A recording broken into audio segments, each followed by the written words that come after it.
Publicitario. Miles de personas nos escuchan diariamente. Es su derecho a seguirlo haciendo. Lo que está en juego. Exa FM y Democracia AM. Encarnamos la libertad de expresión. Con periodismo crítico. 8:2. Estamos iniciando y claro, les decíamos que la parte política, la parte de esencia del discurso en cuanto a las libertades, en cuanto a los actos, la hemos analizado con María Paula Romo y con Rafael Ollarte.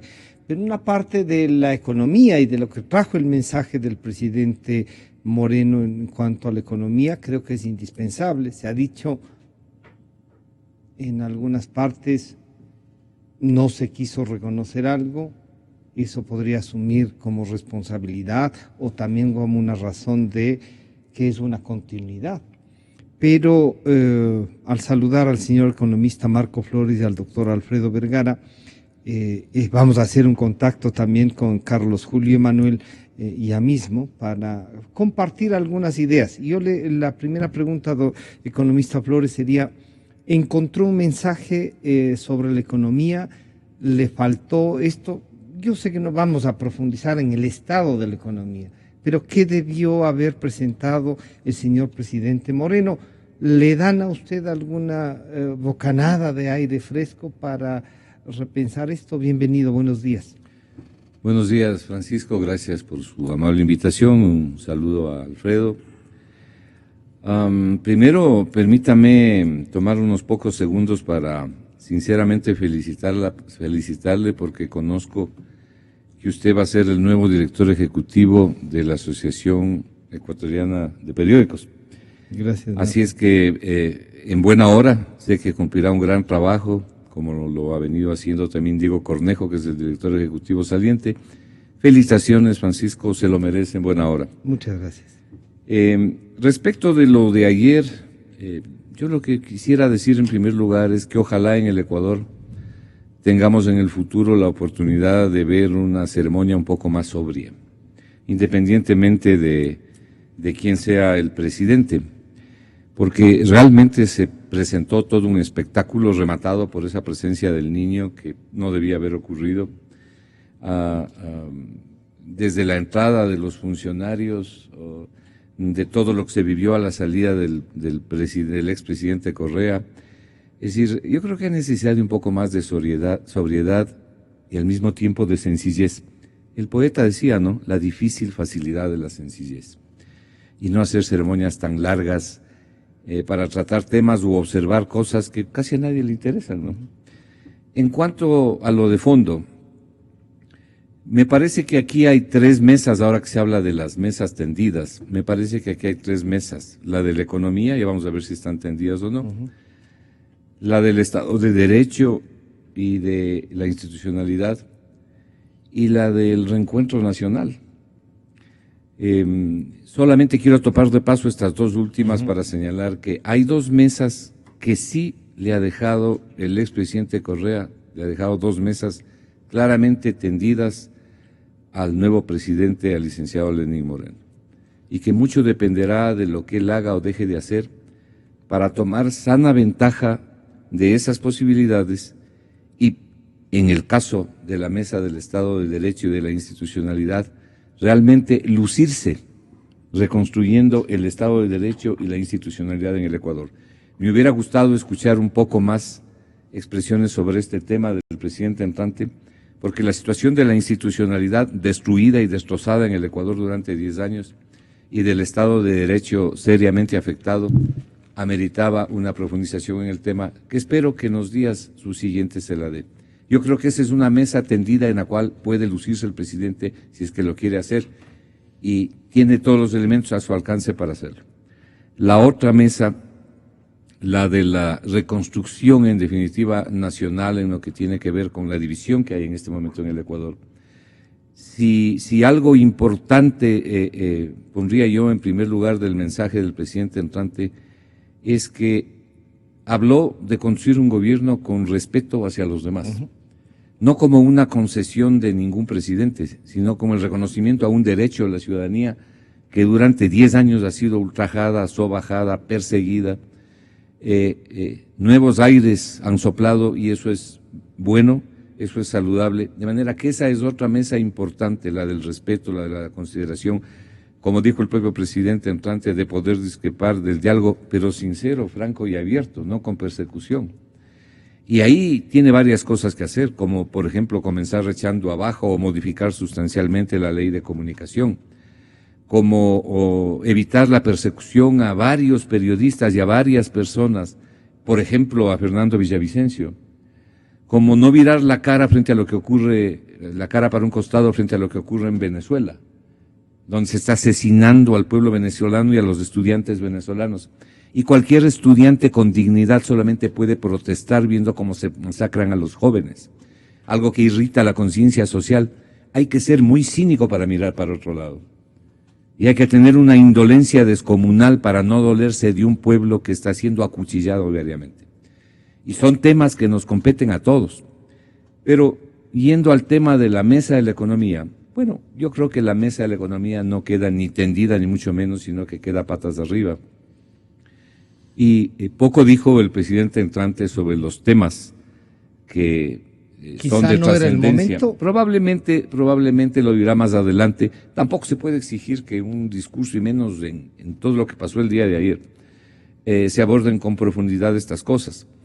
Pero hay cosas importantes que puede hacer. Por ahí mencionó algo sobre el dinero electrónico, dijo que no habrá una moneda paralela. Una moneda paralela es una cosa y la existencia o la presencia de dinero electrónico es otra. Son temas que habrá que aclarar. Habrá que aclarar cómo funcionarios del gobierno nombrados por él han sido los baluartes a favor, por ejemplo, de sacarle hasta la última gota de sangre, es decir, los últimos recursos al Banco Central. Han pontificado de lo bueno que es llevarse la plata a las reservas internacionales para, disque, establecer políticas contracíclicas, que lo que han hecho es liquidar las reservas internacionales. Miren lo que acaba de ocurrir hace menos de 48 horas y que la prensa nacional está dando cuenta. Aparece con corte al 19 de mayo una información del Banco Central en que reducen la deuda del Estado, o sea, del Ministerio de Economía al Banco Central, en 2.138 millones de dólares y paralelamente se incrementan los rubros de otros activos del Banco Central en la misma cantidad, lo cual hace presumir la posibilidad de una dación de pago, o como está diciendo Cordes y otros analistas, se tratará de un error, porque en 30 minutos liquidaron esa información y la borraron de la página web. Y habrá que ver qué es lo que ha pasado realmente con 2.138 millones, porque sería absolutamente inaceptable que el Banco Central reciba como parte de pago una cartera, bienes o activos, entre comillas, que no tienen liquidez. Lo que tienen que recibir es plata contante y sonante, porque ni siquiera esa plata es del Banco Central, esa plata es de terceros. Antes de ir a eso, está en línea telefónica el señor economista Carlos Julio Manuel, a quien quisiéramos que para esta discusión, en donde está también, además del economista Marco Flores, el señor doctor Alfredo Vergara. Economista Carlos Julio Manuel, el mensaje del presidente Moreno y las partes de la economía que topó deben darnos que esta bocanada que todos estamos buscando de oxígeno y hay que esperar para ir desmenuzando. El presidente deberá decir el estado de la economía, cómo la recibe. Bienvenido, buenos días. Buenos días, licenciado. Estaba escuchando la intervención del economista Marco Flores y debo decir que estoy completamente de acuerdo con lo que él ha expresado. Me ha evitado la necesidad de decir cosas que iba a decir porque él ya las ha dicho. En realidad es interesante, yo creo que es positivo el que se hable de un cambio de estilo, terminada la arrogancia, la prepotencia, la persecución de que han sido objeto ciudadanos ecuatorianos a lo largo de los últimos 10 años. Pero más allá del cambio de estilo, que es importante, yo creo que es necesario conocer, y se irá conociendo a medida que pasen los días, cuál es el cambio de fondo que se va a dar en el manejo de la política y de la economía ecuatoriana. En la parte económica, como usted mismo ha señalado, licenciado, es poco lo que se ha dicho y esperamos que se diga algo más. Próximamente se dijo, por ejemplo, que se va a sostener la dolarización. Se habló de que no va a haber una moneda paralela.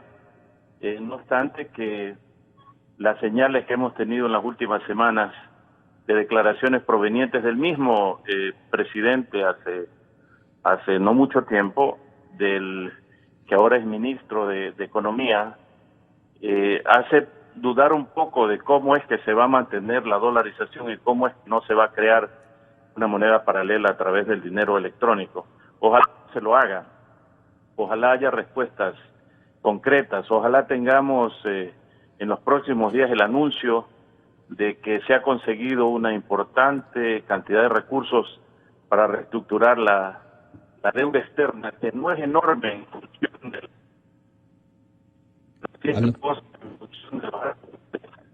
se está cortando. No sé si es que podría ponerse en algún sitio o está movilizándose, economista, pero se nos fue un poquito la señal.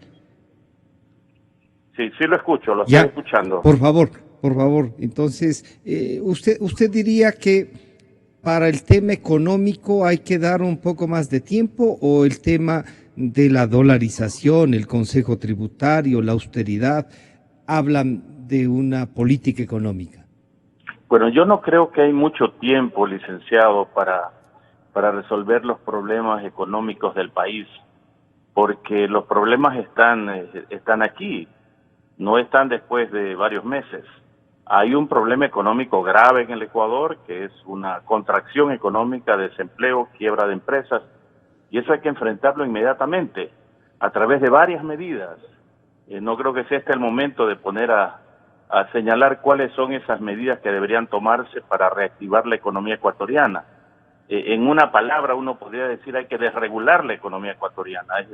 Tiene demasiados impuestos, la carga tributaria es enorme, es un desestímulo al emprendimiento. Y por otro lado hay un problema financiero también inmediato. Como se conoce muy bien, el gobierno recauda aproximadamente la mitad, quizás un poco menos de lo que necesita para su operatividad. Entonces no es cuestión de esperar semanas o meses. Ya debe estar escrito, preparado, un plan de ataque en lo económico y en lo financiero. Y esperemos conocerlo en los próximos días. Economista, estaremos en contacto para conversar sobre ya el tema del programa económico, que lo presentará también el ministro de Economía y Finanzas. Muchas gracias por atendernos. Muchas gracias también, licenciado. Doctor Vergara, planteado así, yo sé que Marco ha sido mucho más radical en el tema de lo que se debe decir, pero él también ha dicho, no era el momento para un desglose de lo que pasa, pero estos mensajes sobre la economía son suficientes. ¿Qué le faltó y qué debemos esperar? Bienvenido, buenos días. Bueno, buenos días. Le faltó hartísimo. Bueno, saludos sí. a Marco Flores también acá y Carlos Julio, si es que está oyendo todavía.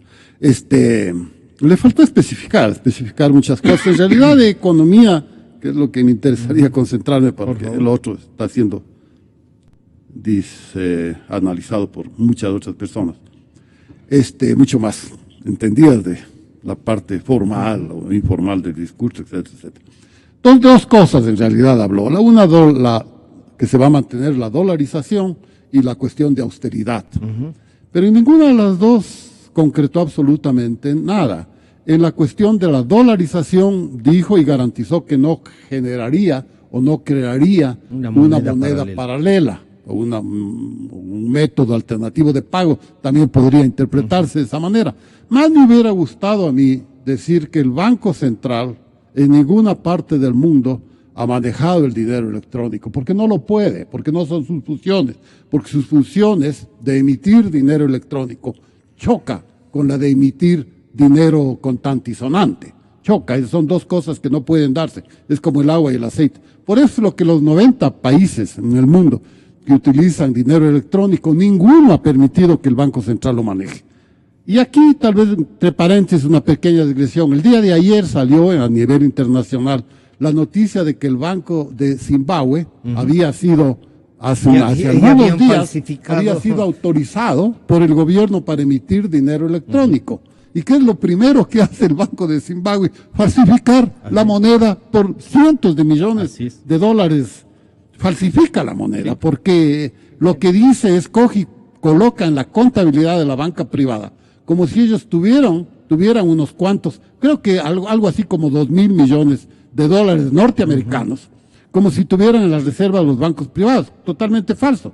Cuando los bancos averiguan de qué se trata, dicen, no se preocupen, nosotros les vamos a retirar esa cantidad de dinero electrónico poniéndoles papeles del Estado, es decir, una falsificación pura y neta. Se entera la gente, comienza a acudir a los bancos a retirar su dinero y retiran, pues, la poca gente que todavía confiaba algo en el sistema bancario de Zimbabue, y lo retiran al Colchón Bank, y prácticamente se queda en una acefalía total y en una bancarrota total todo el país. Parecería que la salida es obligar a las empresas mineras de oro, que hay muchas, a que entreguen por lo menos la mitad del oro para tratar de respaldar la venida de dinero de dólares físicos reales, ¿no? En fin, pero ahí vemos lo que pasa, lo que puede pasar un banco central, lo que puede pasar, porque el Banco Central no es en un país que está con problemas económicos, y me refiero a Zimbabue, pero también me estoy refiriendo al Ecuador. Ya vemos lo que aquí se ha mencionado mucho, la situación del Banco Central. Marco acaba de mencionar esta última operación de 2.100 millones a través de dación en pago, y ahí surgen muchas cosas. El Banco Central no puede recibir daciones en pago, no puede dar crédito constitucionalmente. Esto es, y peor, recibir bienes, y además, ¿en qué quedó la plataforma? Pues la plataforma financiera donde va a ir el Banco Central. No se dijo que era para ahorrar y para vender los bienes del Estado y del Banco Central. Eso fue el pretexto. Resulta que ahora el gobierno le pasa. Bueno, eso todavía está por aclararse. ¿Le pasa qué, además? Eso está por aclararse. Sí, porque el Banco Central no puede pagar a los bancos privados, devolverle. Bueno, usted tiene el dueño de una casita por ahí, de un edificito por acá, de un departamento por acá. No. Entonces es un absurdo total. Está recontra demostrado por el caso de Zimbabue y por estas noticias, que no han sido aclaradas todavía por el gobierno, de que el Banco Central debe salir totalmente de esto del dinero electrónico. Estos antecedentes, para decirle, a mí me hubiera encantado, y creo que hubiera dado mucha seguridad y mucha confianza a todos nosotros, empresarios, públicos, depositantes, etcétera. Si el gobierno, pues, del nuevo presidente, pues, de Lenín Moreno, hubiera dicho, el Banco Central no intervendrá en el dinero electrónico. Si se va a intervenir en el dinero electrónico, que sea la banca privada. Y para eso nosotros, gobierno, tenemos el Banco del Pacífico. Así que el Banco del Pacífico sí le vamos a permitir eso, y si algún otro... Que opere con eso.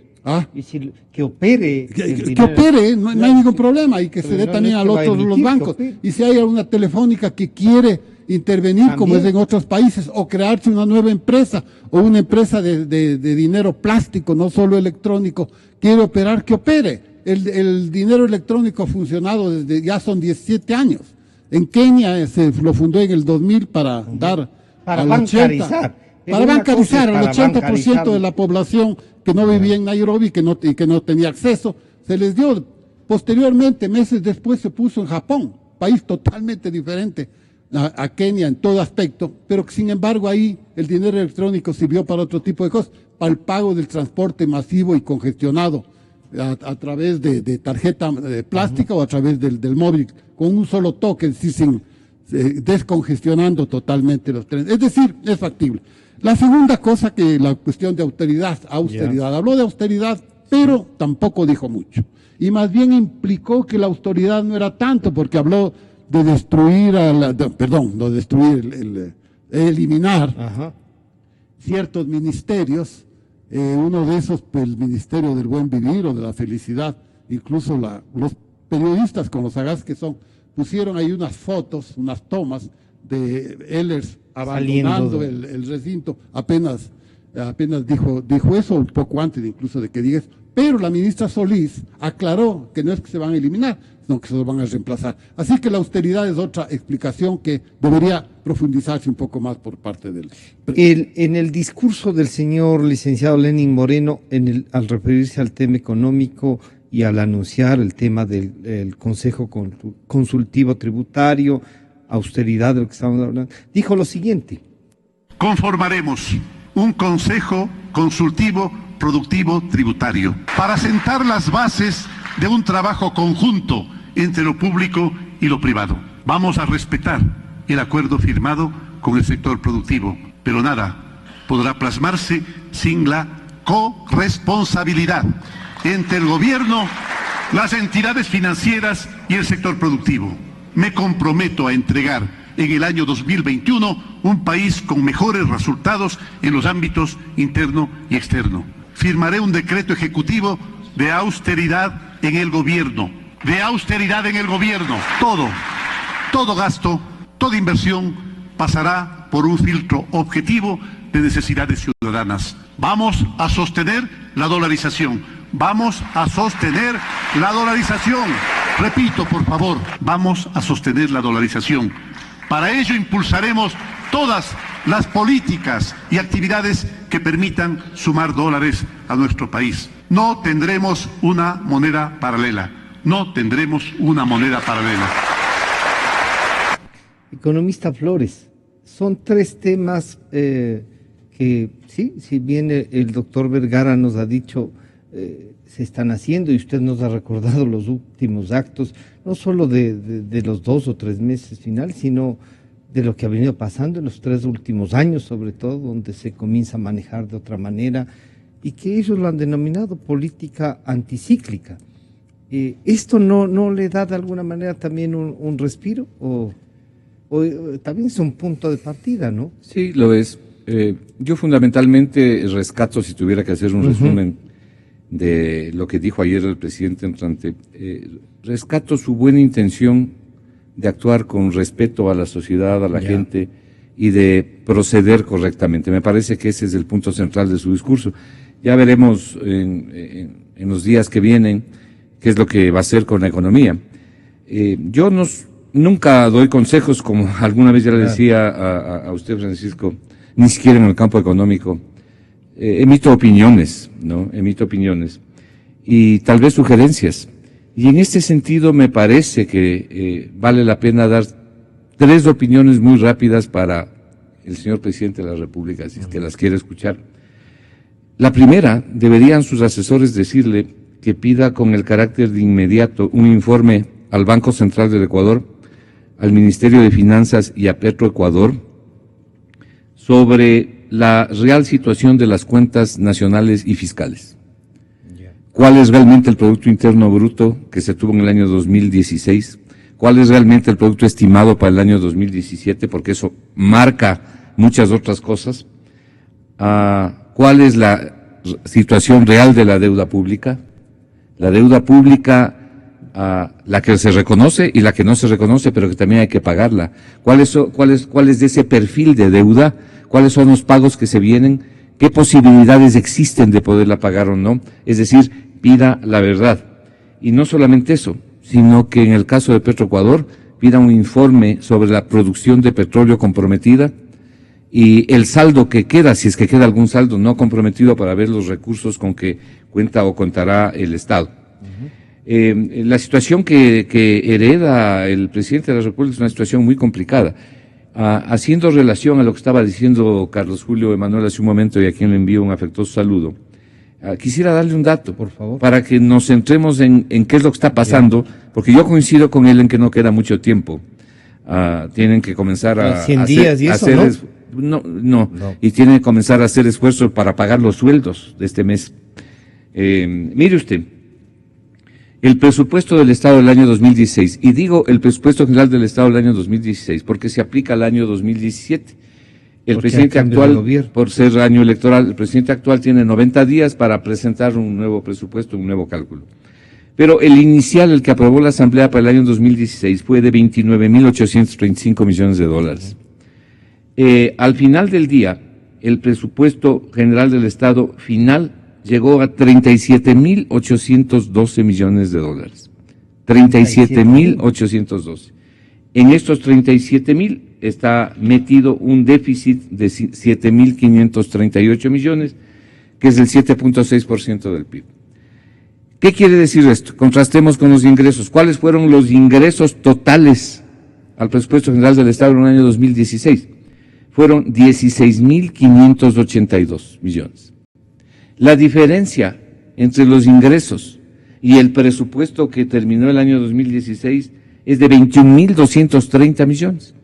¿Pero estos 16.000 son exclusivamente impuestos o...? No, o los ingresos totales, todos los ingresos, todos los ingresos.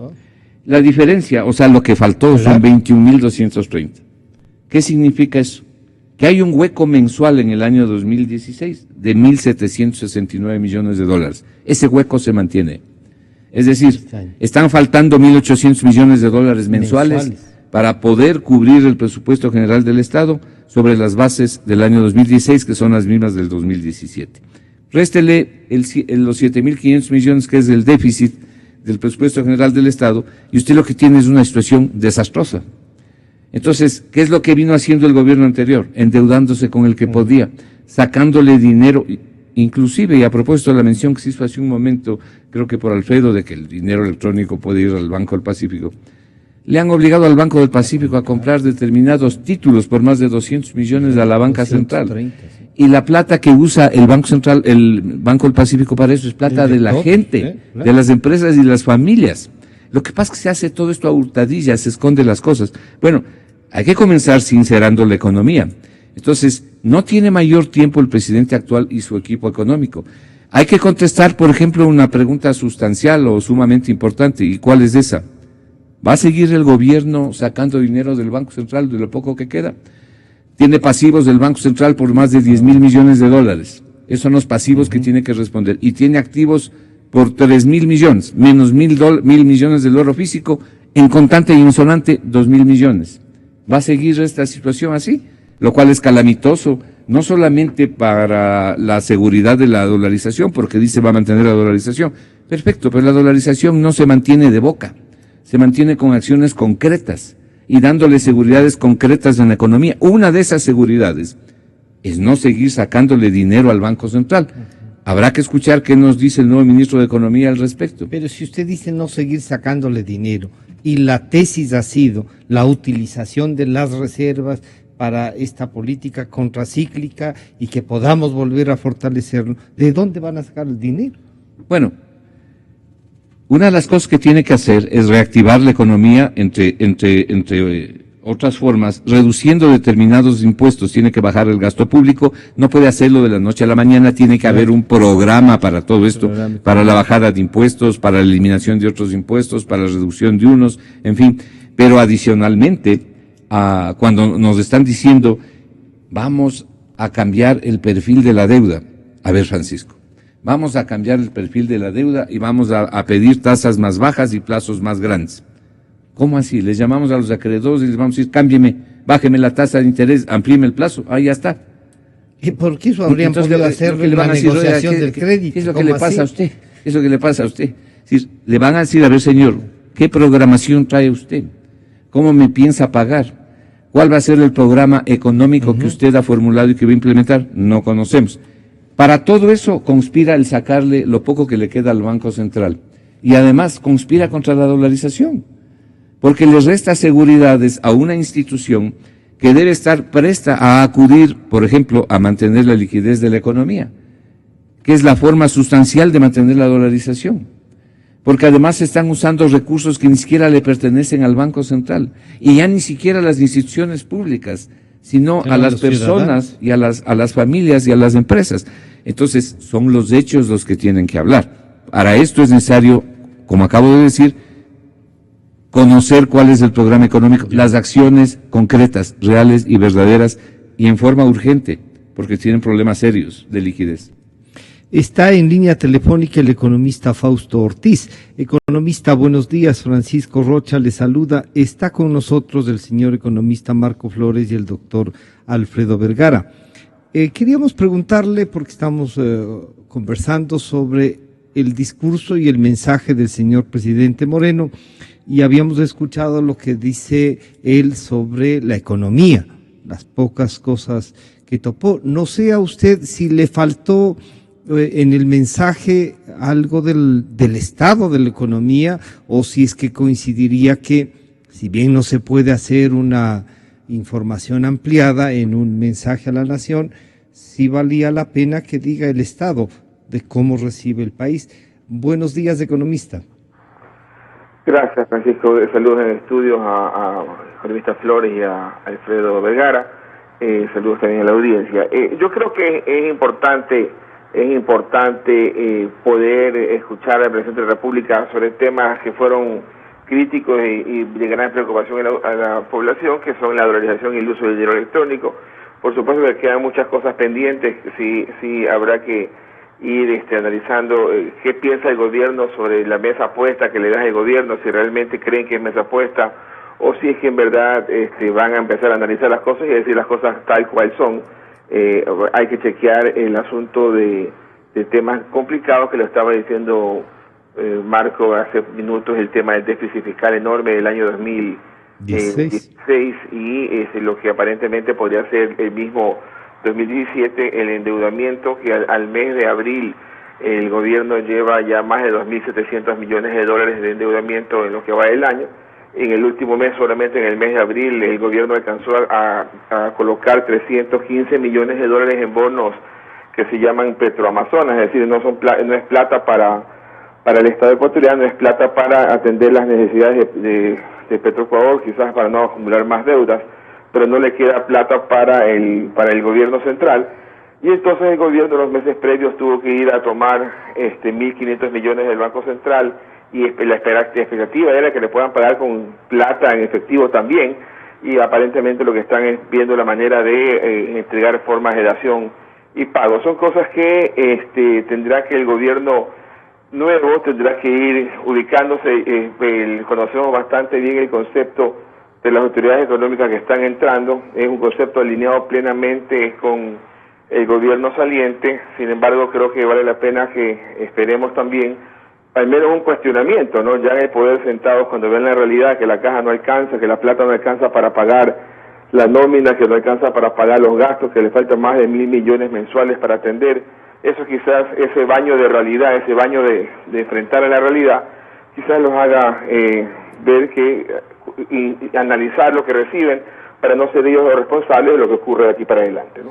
Si es que usted plantearía, diría, yo sé, el propio economista Flores nos ha dicho, no estamos para dar consejos, sino para dar opiniones y que el gobierno pueda, desde su punto de vista, aplicarla. Diría, ¿qué es lo que debe conocerse del programa económico en los próximos días? ¿Hay que hacer uno?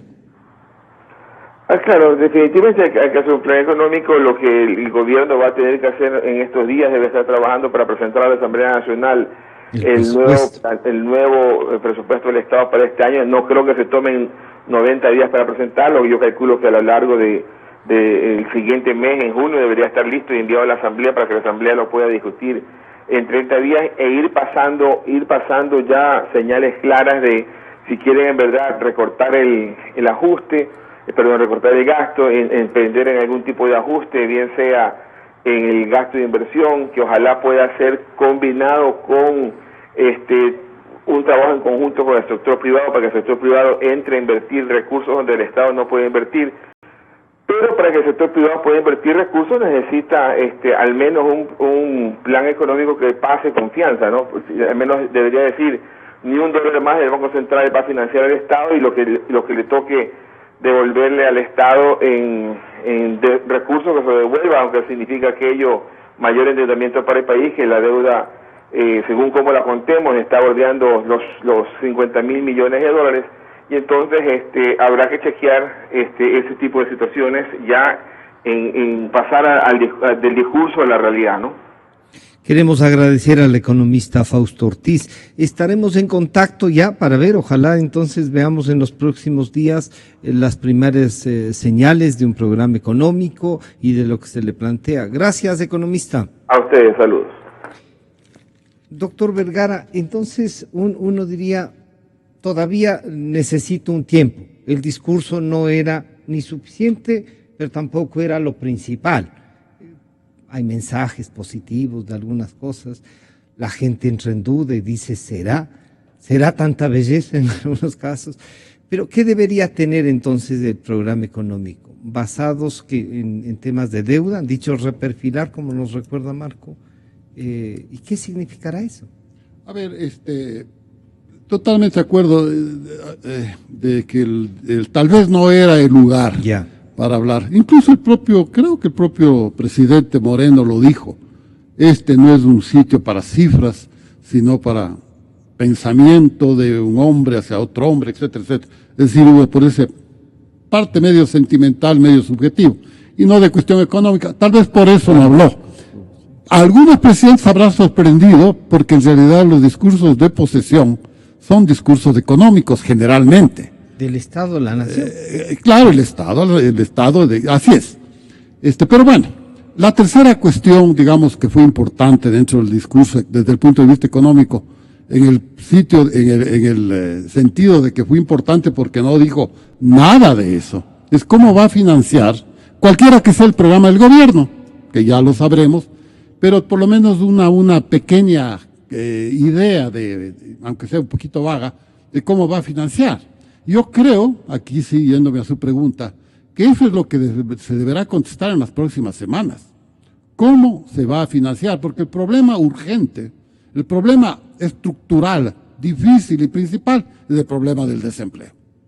El subempleo más del 60%, eso es. Pero estamos hablando de cuestiones urgentes, lo que sí se tiene que hacer en este año, antes de que finalice el año, dentro tal vez de los 2 o 3 meses, ¿cómo se va a financiar?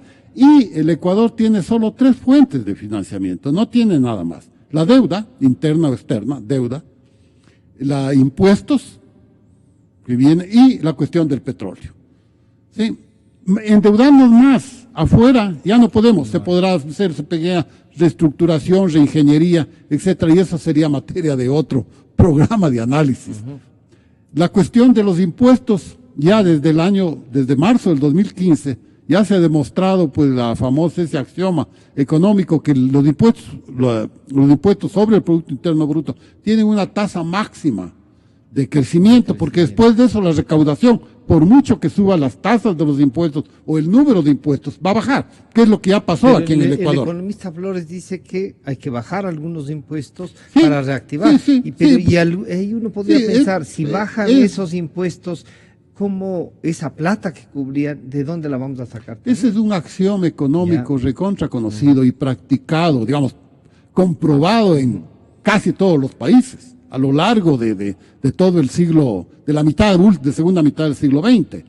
El hecho de que a veces es mejor bajar los impuestos para reactivar la economía y para que el gobierno, el Estado, coleccione más impuestos, la recaudación paradójicamente sea mayor con una tasa menor de impuestos. Y esto viene, un poquito de historia, se abre la curva de Laffer, se dice, en honor a Arthur Laffer, que fue un asesor de Ronald Reagan, pero no Ronald Reagan como presidente, sino como gobernador de California. Ustedes recordarán en el 70, 71, pues las playas de Malibú, Santa Bárbara, Josecito, creo que era una de las playas más exclusivas.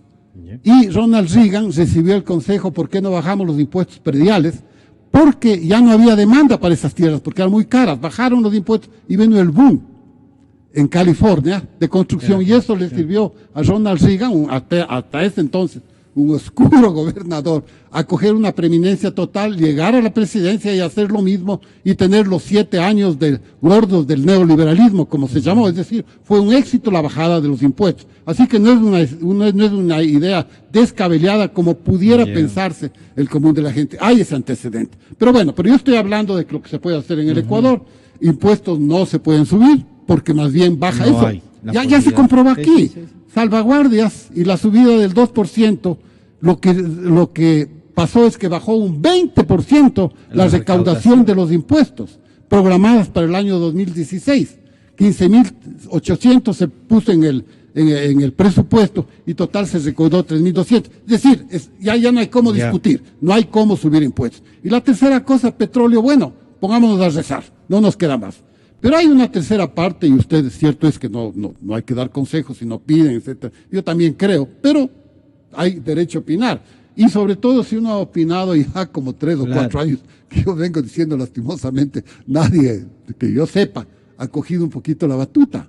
¿Por qué no abrir el Ecuador a la banca externa? Está bien. ¿Por qué no lograr que esos bancos que tuvieron que salir del Ecuador entre el 2008 y el 2010, 6 bancos extranjeros que teníamos, todos salieron? ¿Por qué no quitarles lo que les hizo salir? Que son 2 o 3 cosas. La principal es el impuesto a la salida de divisas. Porque un banco externo que tiene su sucursal, su agencia o su semi-matriz acá, y hay mucha transferencia anual. Si es que usted cada transferencia de eso le cobra un 5%, 3, 4 transferencias al año y se acabó, quebró ese banco.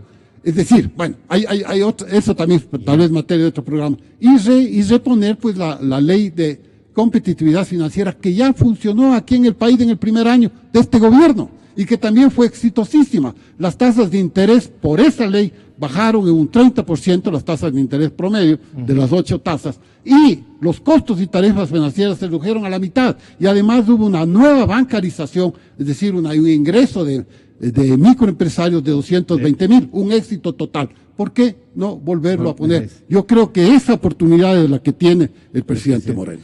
Economista Flores, usted nos había explicado, yo le he insistido a usted y usted siempre nos explica por qué el bajar impuestos es una forma de incentivar a mover la economía, pero ahí le vuelvo a insistir en el tema de ha habido gente del régimen y que van a ser consejeros del presidente que ha dicho que el 14% se debería mantener, porque si ya el país ha pagado un año, que siga nomás pagando. Claro que sí se puede pagar.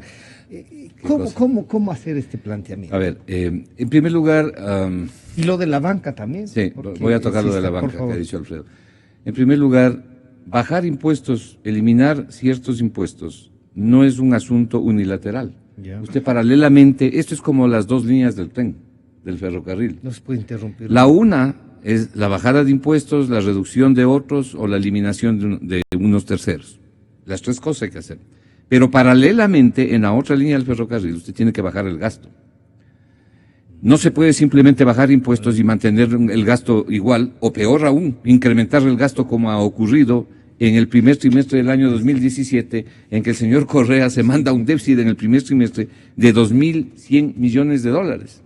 Una cosa terrible, pues simplemente por la campaña electoral. En 3 meses. Claro. En 3 meses. 2.100 millones. ¿No? Entonces, esas son sus no se debe hacer. Hay que bajar el gasto y entonces pensar también en cómo se bajan los impuestos dentro de un programa. Aquí sí cabe decir, como dicen en quiteño, no es nomás de bajar, claro, ¿no? Hay que hacer un programa. Pero hay cosas que sí se pueden hacer de manera inmediata. Por ejemplo, alguna vez yo le decía que es un verdadero monumento a la estupidez, y fue una frase que utilizó un economista aquí, que fue Rodrigo Espinosa, y yo la voy a tomar. Un verdadero monumento a la estupidez, el impuesto a la plusvalía y a las herencias. Esto se debería derogar de inmediato, y usted va a ver cómo eso alienta también casi de manera inmediata al sector de la construcción y sobre todo al sector inmobiliario. Esas son acciones inmediatas. El impuesto a la salida de divisas, yo creo que es un impuesto que tiene que irse bajando gradualmente, pero hay que anunciarlo que eso va a pasar. Hay que decir, ese es nuestro plan y lo vamos a eliminar en este tiempo. Paralelamente, el gasto se va a reducir en este plazo y de acuerdo a estos porcentajes. Mi cálculo es que el Ecuador necesita reducir el gasto en aproximadamente 10 puntos porcentuales del PIB. Es decir, más o menos unos 10.000 millones de dólares. Obviamente usted no puede bajarse 10.000 millones de dólares de un año para otro, claro, ni a nadie le puede exigir que haga una cosa así. Ya sabemos las consecuencias de eso.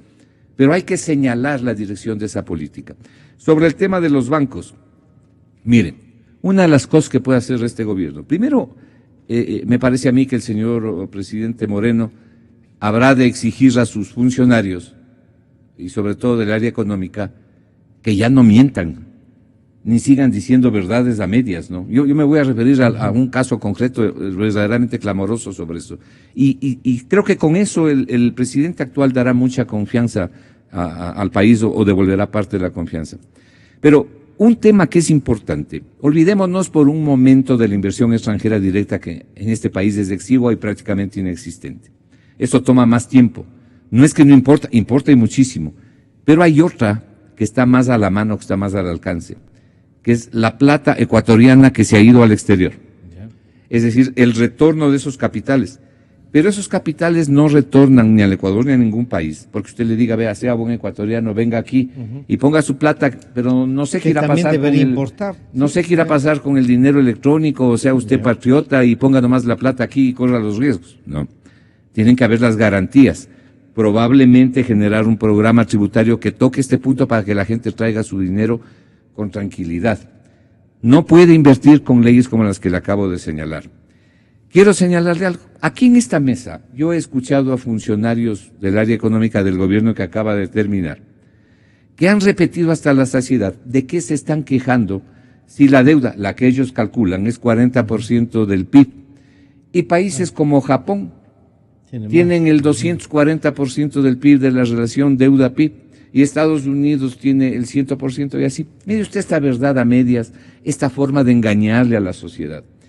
Yo le quiero dar los últimos datos que están publicados en el Internet para que usted vea que la diferencia radica en el perfil de la deuda. El Ecuador se endeuda al 10.75%. ¿Sabe lo que está haciendo Japón al colocar los bonos? Está cobrándoles a los inversionistas. La tasa que paga Japón de interés es cero. Cero. Y más bien los inversionistas tienen que dar aproximadamente un 0,11% para que les reciban su dinero. Y hay bancos que están cobrando por recibir la plata, no al revés, mientras nosotros pagamos el 10.75%. A esas personas que han venido a hablar del coeficiente de la deuda PIB, hay que decirles que mientras el Ecuador se endeudó a 10 años plazo al 10.75%, con los ejemplos que ellos tocan, el Reino Unido paga 1.33%, Italia paga el 1.42%, España paga el 1.52%, Portugal, que en la zona es uno de los que más paga, luego de Grecia es 2.96%. Y admírese, la Grecia destruida y acabada económicamente, que es la que más alto paga en Europa, paga el 9.93%. Nosotros pagamos más que Grecia. Esta es la verdad, no lo que vienen a decir aquí.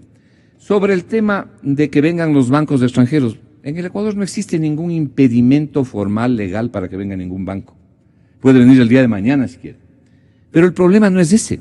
El problema es que los bancos, como acaba de decir Alfredo, se fueron. ¿Y por qué se fueron? Porque no hay negocio. Pero no era por el impuesto a la salida de capitales, porque bueno, algunos fueron antes. No, algunos se fueron antes, pero en general es la política impositiva del Ecuador. Otra de las mentiras es que aquí en el Ecuador se paga pocos impuestos. Le escuché decir con verdadero asombro a un economista que los países que más han progresado son los que más alta tasa impositiva tienen. ¡Qué horror! ¿Qué cosas están diciendo? Los países que más progresan son los que tienen mayor libertad, mayor crecimiento económico, no los que tienen más impuestos.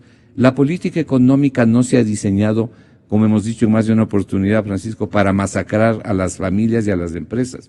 La política económica tiene que implementarse y tiene que diseñarse y luego implementarse para que la gente viva mejor, para que tenga una mejor calidad de vida, no para caerle encima. Este es un concepto de enorme diferencia. Hay que luchar contra la pobreza fundamentalmente. Entonces, lo que hay que hacer es generar las condiciones para que instituciones financieras internacionales, los bancos, por ejemplo, internacionales, bancos importantes, que están en muchos países del mundo, pero que no están en el Ecuador, encuentren que el Ecuador es un país atractivo. Pero mire lo que acaba de pasar como regalo de fin de fiesta.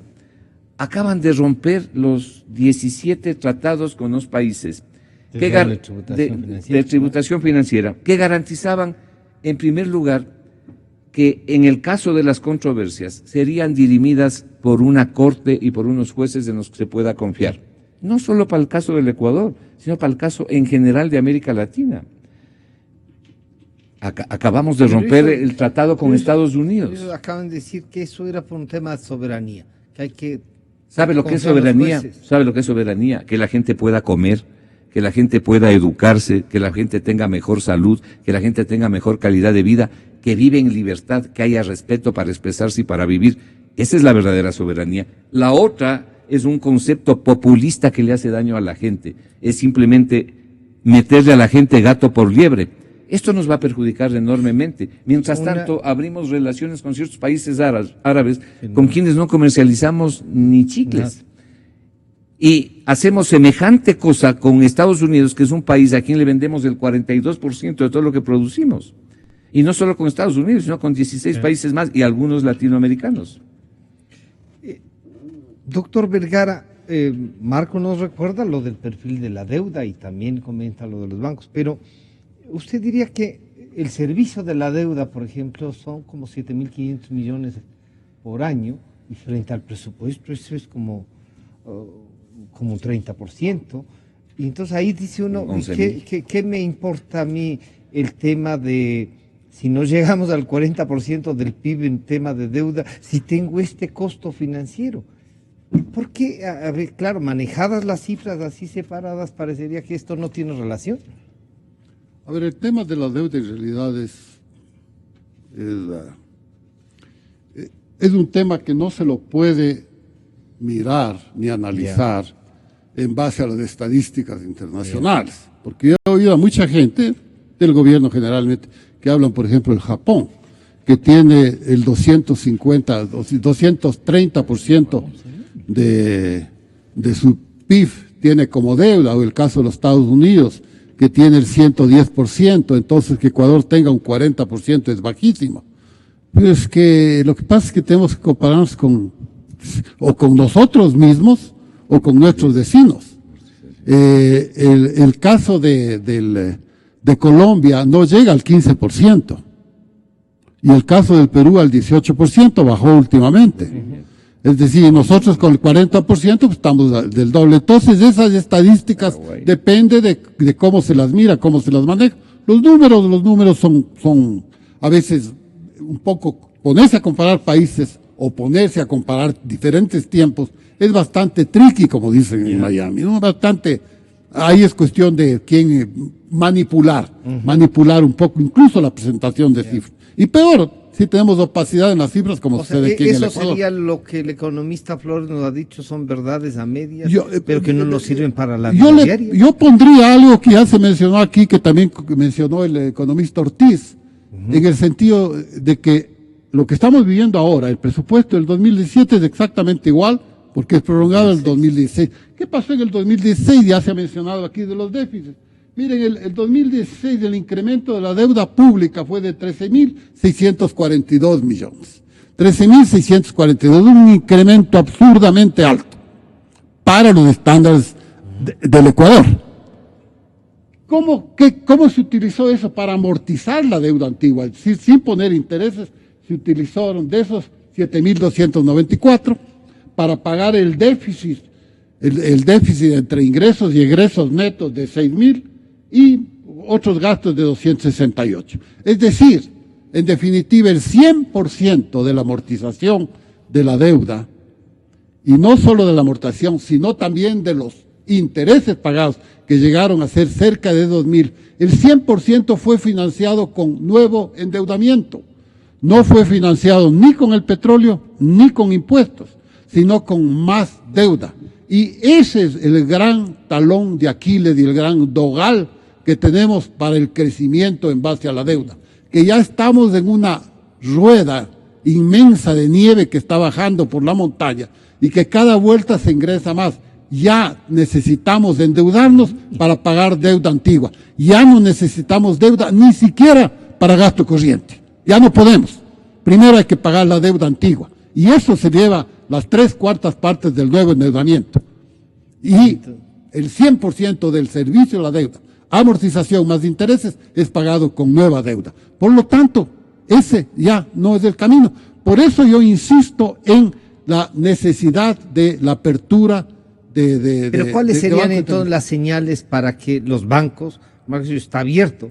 ¿Pero por qué? ¿Cómo traemos 1 o 2 bancos y que nos diga no solo que vienen a receptar dinero, sino que van a invertir para el desarrollo del país? Aplicando la ley de competitividad que ya se la puso en práctica aquí.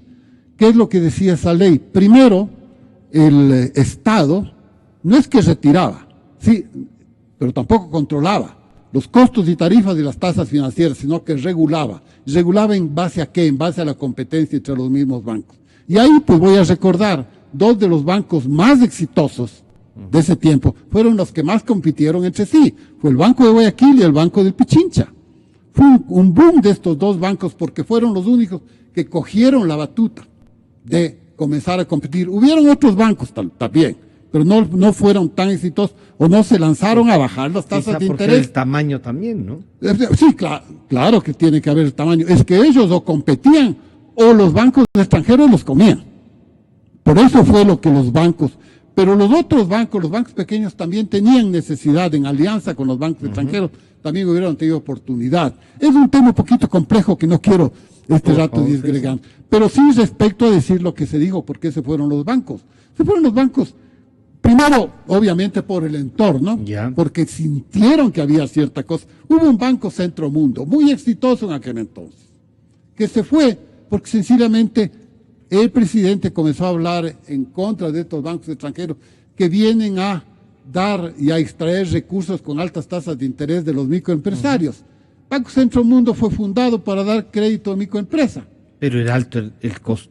El costo financiero era alto. Era alto, así es, bien, muy alto. ¿Por qué? Porque en el Ecuador los gobiernos no han tomado en serio el financiamiento a la microempresa. ¿Qué significa tomar en serio desde el punto de vista no bancarios, no desde el punto de vista del gobierno? Organizaron los deudores microempresarios, por ejemplo, en paquetes de 50, 100 comunidades de 50 o 100 clientes, y solo uno de ellos representa al banco, de tal manera que reduce costos totalmente, y ellos, entre los 100, se encargan de cobrar los intereses que deben cobrar sus 100 asociados. Y si uno de ellos no paga, pues le cae todo el barrio. Así de simple, no sé, estoy hablando. Son cosas un poquito más complejas, pero un poco hablo así para que se me entienda. Eso se les comenzó a prohibir. Primer banco que se fue. La de la cuestión que también se mencionó hace un segundo, y por eso lo menciono hoy aquí, el impuesto a la salida de divisas. Eso comenzó con el 0,5 en el 2008. Pero también se anunció que iba a ir hasta el 10%. Y a eso es lo que... Entonces, ¿qué es lo que pasa con un banco extranjero que tiene que reportar y que semestralmente van y vienen capital? Ellos ya se adelantaron 2 o 3 años y decir, nosotros vamos a tener que pagar 10% por cada transferencia. No aguantamos ni un año y nosotros vamos a quebrar. Nuestros accionistas de extranjeros, Chase Manhattan o el Manufacturers o el Hanover o el Bank of America que también estaba, o el Citibank, nos van a cortar la cabeza. Mejor nos vamos. Cierto es que el 5% comenzó unos 3 o 4 años, pero ese anuncio estuvo dando. Y además comenzó a subirse semestralmente un puntito, y del 0,5 llegó al 5%. En 5% se estancaron. ¿Por qué? Porque la banca ya no daba más. Y fue una bandera de contrapresión. Así que bueno, hay muchas cosas para cortar ahí, pero yo sí quiero terminar porque me da la impresión que ya estamos terminando diciendo una cosa. El nuevo presidente tiene una oportunidad de oro para reactivar la economía a través del sistema financiero, pero no a través del sistema financiero con nueva deuda, que eso está hundiendo al país, sino salir de esta crisis con la apertura de la capitalización y de la inversión extranjera y la apertura de la banca extranjera, que eso nos permite a nosotros ya no depender tanto de la deuda externa. Economista Flores, usted nos recordaba que no son 7.500, sino 11.600 el servicio de la deuda, o cómo se le conocía esto. Pero, ¿cómo concluimos esto? Se nos fue el tiempo, pero y con el compromiso de hacer ya un análisis más pormenorizado. ¿Qué sacamos como conclusión del 24 de mayo? Me parece a mí que el presidente Moreno tiene probablemente oportunidad. Sí, tiene la oportunidad, y hemos hablado ya de las mesas servidas o no, pero tiene un enorme desafío y un enorme reto. Para mí ese desafío y ese enorme reto es marcar independencia frente a Correa y no cometer el error de subestimar al expresidente Correa. Yo creo que el expresidente Correa tiene fuerza, tiene gente que los respalda, y que tiene tanta gente que los respalda que de 23 funcionarios, 15 son de la línea de él, ¿no? Y fundamentalmente el ministro de Economía, y acaba de sumarle al señor Rivera como asesor de la presidencia. Entonces, no hay que subestimar las posibilidades del expresidente Correa. Pero frente a esa realidad, que es una realidad objetiva, tiene que hacer cosas importantes que no tienen que ver solamente con la economía, pero que sí afectan a la economía. Le voy a señalar una. Tiene que volver a reconstruir la unidad en las Fuerzas Armadas. No puede ser que se hayan dividido las Fuerzas Armadas porque se introdujeron conceptos en una institución vertical, se introdujeron conceptos horizontales simplemente para crear la tesis de divide y vencerás. No que el general come en plato de loza y el conscripto en plato de plástico. Por Dios, es una institución vertical que se maneja a través de la disciplina. Entonces hay que asir nuevamente, asir desde el punto de vista de unir, hay que reconstruir estas cosas que se han dañado. Tiene la obligación de marcar distancias con la política económica que tanto daño le ha hecho el Ecuador. Ha hecho una cosa buena, dijo que va a ser respetuoso, ya hemos analizado eso. Ahora tiene que hacer lo otro, marcar distancias. La gran pregunta y la gran interrogante es, ¿lo podrá hacer? ¿Lo querrá hacer? ¿Estará dispuesto a correr ese riesgo? Eso me parece fundamental para la salud de la gente de este país y de la economía. Sobre el tema de la deuda, ahí usted tiene las cifras. En realidad lo que se pagó en el año 2016 por servicio de la deuda, y para que la gente sepa, capital más intereses de la deuda pública del Ecuador es 11.642 millones. 11.642 millones es lo que realmente constituyeron los pagos por amortizaciones de capital y de intereses. Eso de la deuda que el gobierno ha reconocido. Este es un problema mayor que tiene el Ecuador, porque se lleva mucha plata del presupuesto y al llevarse mucha plata al presupuesto queda poca plata para hacer el resto de cosas que hay que hacer. Entonces, ¿qué hizo Correa y su gobierno? Sacarle al Banco Central dinero, sacarle al Banco del Pacífico, sacarle al Seguro Social, endeudarse en la forma que se endeudó, pagando verdaderamente tasas exorbitantes a plazos cortos, simplemente para cubrir lo que le faltaba. Esa política no puede seguir. El gasto público no puede ser un gasto público alocado y desbocado, que llevó el tamaño del Estado, del tradicional 21.5% del PIB, al 44%, ahora anda por el 38%. Hay que ir gradualmente reduciendo. Para eso se necesita decisión de servirle al país en esa línea y también se necesita escoger los funcionarios correctos. Yo quiero agradecer al señor economista Marco Flores, al doctor Alfredo Vergara, al doctor Carlos Julio Manuel y al economista Fausto Ortiz, que desde Guayaquil compartieron esta charla. A ustedes agradecerles por la compañía y nos estamos encontrando el día lunes, ¿no? El día lunes. Gracias nuevamente. Yo creo en la radio. Creo en